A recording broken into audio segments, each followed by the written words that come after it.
ఇద్దరు యజమానులకు దాసుడుగా నుండనేరడు. అతడు ఒకని ద్వేషించి ఒకని ప్రేమించును, లేదా ఒకని పక్షముగా నుండి ఒకని తృణీకరించును. మీరు దేవునికిని సిరికిని దాసులుగా ఉండనేరరు. సో యేసుక్రీస్తు వారు చెప్తున్న బోధ ఏంటంటే, దేవుడు ఉన్నాడు, ధనం ఉన్నది, సిరి ఉన్నది. ఇప్పుడు ఒక వ్యక్తి దేవుణ్ణన్నా ఆరాధిస్తాడు, డబ్బునన్నా ఆరాధిస్తాడు. ఒక వ్యక్తి దేవుణ్ణన్నా సేవిస్తాడు, డబ్బునన్నా సేవిస్తాడు. ఒక వ్యక్తి దేవుణ్ణన్నా ఏదంటే ఆరాధన చేస్తాడు, డబ్బునన్నా ఆరాధన చేస్తాడు. ఒక వ్యక్తి దేవుణ్ణన్నా ప్రేమిస్తాడు, డబ్బునన్నా ప్రేమిస్తాడు.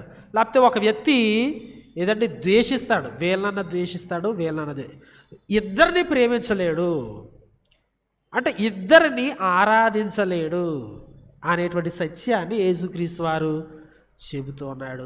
మీరు దేవుణ్ణి ప్రేమించి సిరిని ప్రేమించి అట్లాంటి బ్రతుకు ఎక్కడా ఉండదు. క్రైస్తవ సమాజమా, మనము దేవుణ్ణైనా సేవిస్తాం, ధనాన్నైనా సేవిస్తాం, దేవునన్నా పూజిస్తాం, డబ్బునన్నా పూజిస్తాం. రెండిటినీ కూడా ఒకే గాడిన కట్టలేము. దేవుడికి డబ్బుకి పొంతన ఉండదు, ఏది ఆరాధన దగ్గర. సో కాబట్టి ఈ సత్యాన్ని మనము ఆకలింపు చేసుకోవాలి.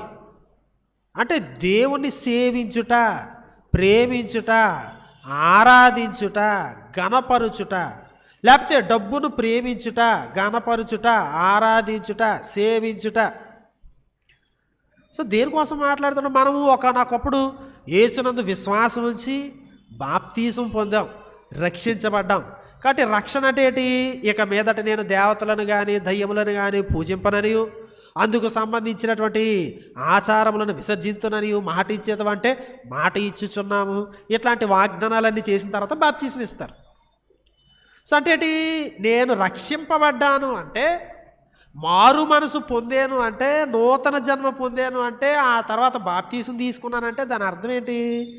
నేను యేసు స్వామిని సేవిస్తాను, దేవుడు నాకు యేసుక్రీస్తు వారే, ఆయన్ని ఆరాధన చేస్తాను, ఆయనే నాకు దేవుడు అని బహిరంగంగా బాప్తీసం ద్వారా సాక్ష్యాన్ని చెప్తాం.